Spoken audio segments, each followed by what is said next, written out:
വിവാദ പരാമർശത്തിൽ SKSSF നേതാവ് സത്താർ പന്തല്ലൂരിനെതിരെ പോലീസ് കേസെടുത്തു. ആക്രമണത്തെ പ്രോത്സാഹിപ്പിക്കുന്ന പ്രസംഗത്തിനെതിരെ അഷ്റഫ് കളത്തിങ്ങൽ എന്ന പൊതുപ്രവർത്തകനാണ് പോലീസിൽ പരാതി നൽകിയത്.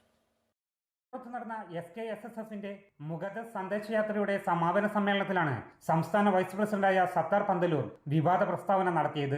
സമസ്ത പണ്ഡിതന്മാരെ പ്രയാസപ്പെടുത്തിയാൽ കൈവെട്ടാൻ പ്രവർത്തകരുണ്ടാകുമെന്നായിരുന്നു പ്രസംഗം. മഹാരഥന്മാരായ പണ്ഡിതന്മാരെ, അതിന് ഉസ്താദുമാരെ, അതിന് സാദാത്തുക്കളെ വെറുപ്പിക്കാനും പ്രയാസപ്പെടുത്താനും പ്രഹരമേൽപ്പിക്കാനും ആര് വന്നാലും ആ കൈവെട്ടാൻ SKSFന്റെ പ്രവർത്തകന്മാർ മുന്നോട്ടുണ്ടാകും എന്നും തീവ്രവാദ നിലപാടിനെതിരെ നിലകൊണ്ട സമസ്തയുടെ യുവജന സംഘടനാ നേതാവിൽ നിന്നുയർന്ന പരാമർശം സമസ്തയിലും പൊതുസമൂഹത്തിലും വലിയ വിവാദമായതോടെയാണ് പൊതുപ്രവർത്തകനായ അഷ്റഫ് കളത്തിങ്ങൽ പോലീസിൽ പരാതി നൽകിയത്. സംഭവത്തിൽ മലപ്പുറം പോലീസ് IPC 153 വകുപ്പ് പ്രകാരം കേസെടുത്തു. സമസ്തയുടെ നേതാക്കളാരും ഇത്തരത്തിൽ സംസാരിക്കാറില്ലെന്നും കേസുമായി മുന്നോട്ടു പോകുമെന്നും സമസ്തയ്ക്കും പരാതി നൽകുമെന്നും പരാതിക്കാരൻ പറഞ്ഞു. ഒരു വൈകാരികമായ പ്രസംഗം നടത്തി അല്ലെങ്കിൽ പ്രകോപനം സൃഷ്ടിക്കുക, ഒരു സംഘർഷാവസ്ഥയ്ക്ക് കൊണ്ടുവരിക, നാട്ടിനെ കുട്ടിച്ചോറാക്കുക എന്നുള്ള രീതിയിലേക്കല്ലല്ലോ കൊണ്ടുവരേണ്ടത്. സമാധാനമാണ് ആഗ്രഹിക്കുന്നത്. സമാധാനത്തിലൂടെ ജീവിക്കണം, ആളുകൾ സമാധാനത്തിലൂടെ പരസ്പര സൗഹാർദ്ദത്തോടു കൂടി കഴിയണം എന്നുള്ള രീതിയിലാണ്.